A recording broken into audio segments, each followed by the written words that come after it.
Subscribe कीजिए astro Gemini channel को और बेल का बटन जरूर दबाइए। नमस्कार दोस्तों, आज मैं फिर हाजिर हूँ एक नए वीडियो के साथ आपके अपने channel Astro Gemini the cosmic healer में। आज मैं बात करने वाला हूँ मेरे एक सब्सक्राइबर के हाथ का एक छोटा सा एनालिसिस करने वाला हूँ, जिसमें उन्होंने ये पूछा है कि उनके जॉब की स्टेबिलिटी और स्पिरिचुअल लाइफ, मतलब ये कि ये आध्यात्मिक जीवन में कितने सक्सेसफुल होंगे। तो चलिए शुरू करते हैं। सबसे पहले देख लेते हैं मणिबंध। तो मणिबंध बिल्कुल इनका साफ है। देखिए दोस्तों, यहाँ नीचे बिल्कुल क्लीन, जो कि ये दर्शाता है कि ये काफी संस्कारी हैं। ये अपने धर्म पे काफी आस्था रखते हैं और विश्वास भी रखते हैं। और नीचे का जो हल्का मणिबंध है, जो वो भी बिल्कुल सीधा है। इसमें किसी भी तरह का कोई स्पर्श रेखा या कोई खंडित रेखा नहीं है, जो कि काफी शुभ माना गया है। और आध्यात्मिक होने की दृष्टि से ये मणिबंध, मतलब साफ मणिबंध, बहुत ज्यादा मायने रखता है, क्योंकि इन मणिबंधों के ऊपर ही डिपेंड करके बाकी फलादेश होते हैं। मतलब ये समझ लीजिए कि मणिबंध जो है हाथ का सबसे बेसिक इंफॉर्मेशन है, जिसमें हमें ये देखना पड़ता है कि इस आदमी का स्वभाव कैसा है। तो स्वभाव से ये काफी धार्मिक है, शांति प्रिय है और सत्य की खोज में हमेशा लगे रहने वाले व्यक्ति हैं। चलिए अब आगे बढ़ते हैं। जीवन रेखा देखिए दोस्तों, जीवन रेखा में छोटी मोटे क्रॉस बने हुए हैं, जो कि बचपन में इनको छोटी मोटी तबीयत खराब या परेशानियां थी, जो कि इनके जीवन में कभी कभी प्रॉब्लम्स क्रिएट की थी, जिस वजह से इनका एजुकेशन में बाधा आई थी। सबसे प्लस पॉइंट ये था कि उस बाधा के बावजूद भी ये निकल गए, मतलब कि वो ठहरे नहीं, रुके नहीं, बिल्कुल आगे तक बढ़ गए, क्योंकि इनके अंदरूनी मंगल से जो रेखा स्पष्ट रेखा है वो जाकर सीधा जीवन रेखा को स्पर्श कर रही है, जो कि बहुत ही प्लस पॉइंट है। ये काफी बड़ा एडवांटेज है, क्योंकि ये रेखा जब भी जीवन रेखा को स्पर्श करती है तो जीवन रेखा को काफी बल मिलता है। अब जीवन रेखा जो है नीचे जाते हैं, देखिए सीधा स्पष्ट है, बिल्कुल साफ नीचे तक गई हुई है। नीचे जाके एक फिश का साइन बना हुआ है यहाँ पर। तो जीवन रेखा में जब फिश का साइन बनता है, तो जैसा कि मैंने कहा, ये लोग जो होते हैं किसी भी परिस्थिति में अपने आप को ढालने में सक्षम होते हैं, और कोई भी परेशानी में पड़ने पर ये बहुत ही आराम से उसका उपाय भी निकाल लेते हैं। जीवन रेखा के ठीक बगल में एक हल्का मंगल की रेखा बनी हुई है, देखिए नीचे तक गई हुई है, सपोर्टिव लाइन जिसको कहते हैं, और एक सपोर्टिव लाइन यहाँ पर है। तो बीच बीच में ये सपोर्टिव लाइन इनके जीवन में काफी इनको हेल्प करेगा। कुछ जगहों पे इनको कई लोगों का साथ नहीं भी मिल सकता है, इनको प्रॉब्लम का जो सलूशन है खुद अकेले ही निकालना पड़ेगा, जो कि ये निकालने में बिल्कुल सक्षम भी है। और शुक्र के पर्वत में छोटी छोटी रेखाएं जो ये बताती हैं कि ये अपने काम में दक्ष हैं और अपने काम को बखूबी करना जानते हैं। तो अब चल जाते हैं चंद्र पर्वत पर। देखिए इनके चंद्र पर्वत के एक फिश का साइन बना हुआ है चंद्र पर्वत पे। ये एक बहुत ही प्लस पॉइंट है। इनको इस फिश के साइन की वजह से विदेश यात्रा करनी पड़ सकती है। ऐसा संयोग बन सकता है कि किसी काम के सिलसिले में इनको विदेश जाना पड़े। अब चलते हैं इनके मस्तिष्क रेखा की ओर। तो मस्तिष्क रेखा का झुकाव चंद्र की ओर बहुत ज्यादा है। तो ये काफी क्रिएटिव माइंडेड है। काल्पनिक जीवन में ऐसे थॉट्स इनके दिमाग में आता है, जो इन्हें लगता है कि शायद ये इस चीज को मैं सच्चाई में बदल सकता हूं। मतलब ये कुछ ऐसे इमेजिनेशंस करते हैं जो कि सारी दुनिया को लगे इम्पॉसिबल, लेकिन इनको लगता है कि ये पॉसिबल कर सकते हैं। क्योंकि और भी जो रेखाएं हैं, देखिए दोस्तों, जब मस्तिष्क रेखा चंद्र के पर्वत की ओर झुकाव हो और साथ ही साथ 2-3 रेखाएं बाहरी मंगल की ओर निकली हुई हो, मतलब स्पर्श रेखाएं, तो इनकी 3 रेखाएं जो है मंगल के पर्वत, मतलब बाह्य मंगल के पर्वत की ओर निकली हुई हैं, जो कि मस्तिष्क रेखा को काफी बल दे रही हैं। मतलब ये ऐसे स्वभाव के हैं कि समझ लीजिए कि ये हमेशा नया कुछ करने का सोचते हैं। मतलब परंपरागत चीजों से हटकर कुछ नया करने का हमेशा सोचते हैं। तो ऐसे लोग जो होते हैं क्रिएटिव फील्ड में बहुत तरक्की करते हैं। मैं इनको ये सजेस्ट करूंगा कि अगर ये फिल्म एडिटिंग, एनिमेशन या चित्रकारिता में अपना इंटरेस्ट दिखाएं या अपना करियर चूज करें या उस ओर आगे बढ़ें तो बहुत बहुत इनको हेल्प मिल सकती है, क्योंकि ये लाइन ही, ये वाला स्ट्रीम ही इनको काफी सूट भी करेगा। इनकी रेखाएं जो है बिल्कुल देखिए साफ है, और मस्तिष्क रेखा स्पेशली जो चंद्र की ओर झुका हुआ है, और ये 3 मंगल की ओर निकलने वाली रेखाएं भी हैं।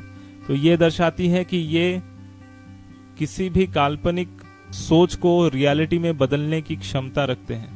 अब देख लेते हैं एक भाग्य रेखा जो बिल्कुल सीधी ऊपर की ओर जा रही है, स्पष्ट है, और एक रेखा जो मस्तिष्क रेखा से निकलती हुई ऊपर की ओर उस भाग्य रेखा में क्रॉस कर रही है। तो यहाँ पर एक बहुत सुंदर सा ट्रायंगल बन रहा है मस्तिष्क रेखा के ऊपर। तो यहाँ पर इंसान को ये दर्शाता है कि ये क्रिएटिव के साथ साथ उस क्रिएशन को बनाने में भी काफी मेहनत करते हैं और उसे उसके पीछे लगे रहते हैं। तो बहुत बहुत ही ये प्लस पॉइंट है इनके करियर के बारे में अगर कहा जाए तो। पहले मैं इस सबको मिटा लेता हूं। अब चले जाते हैं इनके हृदय रेखा की ओर। तो हृदय रेखा में बहुत सारी स्पर्श रेखाएं नीचे और ऊपर की ओर इस तरह से बनी हुई हैं। तो ये दर्शाती है कि ये व्यक्ति काफी मिलनसार है, लोगों से मिलना जुलना इनको काफी पसंद आता है, जो कि बहुत ही प्लस पॉइंट है। और ये व्यक्ति आगे जाके बहुत ही पॉपुलर भी होने वाला है। मतलब ये दूसरों के प्रॉब्लम्स को सुनकर उसे सॉल्व करने में बहुत बहुत इंटरेस्ट रखते हैं। अब यहाँ पर देख लीजिए बृहस्पति के पर्वत में कुछ रेखाएं जो है ये बिल्कुल साइड से निकलती हुई ऊपर की ओर जा रही हैं, जहां पर ये हृदय रेखा खत्म होती है। तो ये दिखाती है कि इंसान जो है स्पिरिचुअल बनता है, इनको आध्यात्मिक जीवन में काफी इंटरेस्ट आता है, और ये कुछ ऐसे मन में इनके विचार हमेशा आता रहता है कि मेरा उद्देश्य क्या है इस जीवन में। मतलब ये सोचते हैं कि मेरा जन्म किस लिए हुआ है, और उस प्रश्न के पीछे ये ढूंढते ढूंढते, मतलब सच्चाई को ढूंढते ढूंढते इतने ज्यादा अग्रसर हो जाते हैं, इतने ज्यादा आगे बढ़ जाते हैं कि धीरे धीरे ये व्यक्ति बिल्कुल आध्यात्मिक बन जाता है। और इनके जीवन में आध्यात्मिक लोगों का भी ज्यादा प्रभाव बना रहता है। मतलब इनके न चाहते हुए भी ये कुछ ऐसे जगहों पे चले जाते हैं जहां पर इनको आध्यात्मिक गुरु का या आध्यात्मिक लोगों का संग मिल जाता है। देखिए यहाँ पर एक और रेखा जो है मस्तिष्क रेखा से ऊपर उठती हुई बृहस्पति के पर्वत के नीचे खत्म हो रही है। तो यहाँ पर एक बड़ा सा रेक्टेंगल बन रहा है, चतुष्कोण या चतुष्भुज। तो ये काफी बल देता है बृहस्पति के पर्वत को, बहुत ही प्लस पॉइंट है दोस्तों ये। तो ऐसे व्यक्ति जो है अगर आध्यात्मिक जीवन में आगे बढ़ना चाहते हैं तो अवश्य ही बढ़ेंगे, जो आगे जाके बिल्कुल आध्यात्मिक भी बनेंगे और इनकी उपलब्धियां भी काफी उत्तम किस्म की होगी। अब देख लेते हैं इनके शनि रेखा में। देखिए एक और रेखा, मतलब जो नीचे से भाग्य रेखा आई थी वो हृदय रेखा में खत्म हो गई, लेकिन दूसरी और एक भाग्य रेखा है जो शनि के पर्वत के बिल्कुल ऊपर तक जा रही है। तो ये भी एक आध्यात्मिक जीवन का ही प्रतीक है।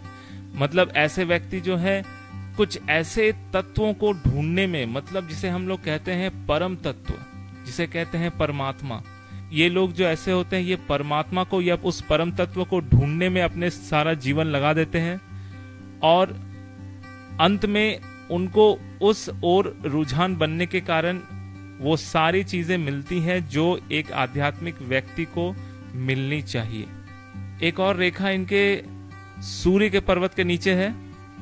देखिए दोस्तों सीधी ऊपर उठती हुई, और यहाँ पर सूर्य के पर्वत में एक छोटा सा त्रिशूल भी बन रहा है। तो ये एक और प्लस पॉइंट है। तो इनको आजीवन जो है कभी भी धन या पैसे की कमी नहीं होगी। ऐसे व्यक्ति जो है काफी धनी परिवार से आते हैं, अगर धनी परिवार के ना भी हुए तो इनके जीवन में कभी भी रहने खाने पहनने की दिक्कत नहीं आएगी।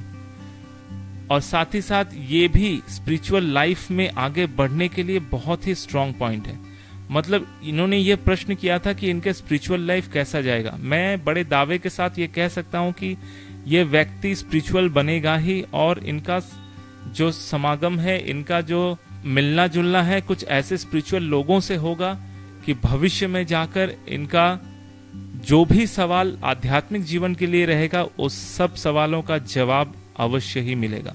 यहाँ पर एक विवाह रेखा बना हुआ है छोटा सा, तो एक ऊपर की ओर रेखा बनी हुई है, एक नीचे की ओर रेखा बनी है, मतलब एक त्रिशूल बन रहा है। तो वैवाहिक जीवन में अगर त्रिशूल बने ये अच्छा नहीं माना गया है, क्योंकि यहाँ पे ये दर्शाता है कि ऊपर वाली जो रेखा है वो आध्यात्मिक जीवन के लिए है और नीचे वाली रेखा है वो हमारे सांसारिक जीवन के लिए है। तो अगर ऐसी अवस्था में इंसान दो नाव पे अगर पैर रख के चले, मतलब आध्यात्मिक जीवन भी लेके चले और साथ में सांसारिक जीवन में भी लेके चले, तो इस अवस्था में इन लोगों को काफी मुश्किलों का सामना करना पड़ सकता है। मतलब अपने विचारों के ऊपर ये नियंत्रण नहीं रख सकते। तो अगर ये वैवाहिक जीवन में ज्यादा इन्वॉल्व ना होकर आध्यात्मिक जीवन में अपना जीवन व्यतीत करें, मतलब आध्यात्मिक जीवन में ही अपना सारा जीवन दें, तो बहुत ही अच्छा माना जाएगा। अगर ये सांसारिक जीवन में जाते हैं तो अवश्य ही किसी ऐसी लड़की से विवाह करें उसकी कुंडली में भी ग्रह नक्षत्रों की ऐसी अवस्था रहे कि वो भी एक आध्यात्मिक जीवन जीने में इंटरेस्ट रखती हो। और एक बहुत ही प्लस पॉइंट है इनकी उंगलियों में, जो शनि की उंगली है बिल्कुल सीधी है, बृहस्पति की उंगली है वो झुकाव लिए हुए है शनि की उंगली की ओर, और सूर्य की उंगली भी ये भी शनि की उंगलियों की ओर झुकाव लिए हुए है। तो ऐसे व्यक्ति जो होते हैं काफी दृढ़ होते हैं और सेल्फ मोटिवेटेड, मतलब अपने आप को बिल्कुल सक्षम मानते हुए, मन को शांत रखते हुए, एकाग्रचित्त रखते हुए आगे बढ़ सकते हैं। हाँ, इनको थोड़ा सा ईगो सताता है, मतलब ये थोड़ा सा ईगोइस्टिक होते हैं, सेल्फ सेंटर्ड जिसे कह लीजिए। तो सेल्फ सेंटर्ड होने की वजह से भी आध्यात्मिक जीवन में अगर इंसान को बढ़ना हो तो थोड़ा सा सेल्फ सेंटर्ड ना होंगे तो ये आध्यात्मिक जीवन को जीने का अभ्यास नहीं कर पाएंगे। तो यहाँ पर ये काफी स्ट्रांग पॉइंट है। और रही बात इनके जॉब की, तो जॉब इनको बहुत अच्छा मिलेगा, क्योंकि इनके सूर्य रेखा जो है बहुत स्पष्ट है और सूर्य के पर्वत में त्रिशूल बना हुआ है, ये एक प्लस पॉइंट है। और जीवन रेखा में एक रेखा देखिए ऊपर जाती हुई, बिल्कुल ये जाके बृहस्पति की पर्वत की ओर इंडिकेशन करता है। तो यहाँ पर ये दर्शाता है कि अगर ये गवर्नमेंट जॉब के लिए ट्राई करे तो इनको गवर्नमेंट जॉब अवश्य ही मिलेगी।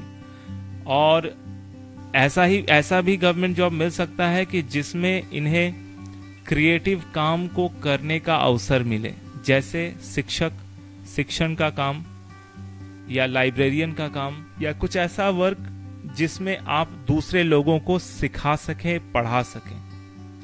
तो दोस्तों ये था एक छोटा सा एनालिसिस मेरे एक सब्सक्राइबर का। आपको मेरा ये वीडियो कैसा लगा प्लीज प्लीज प्लीज कमेंट करें, शेयर करें, लाइक करें, ताकि दूसरे भी इसका फायदा उठा सकें। मेरा ये वीडियो देखने के लिए आपका बहुत बहुत धन्यवाद।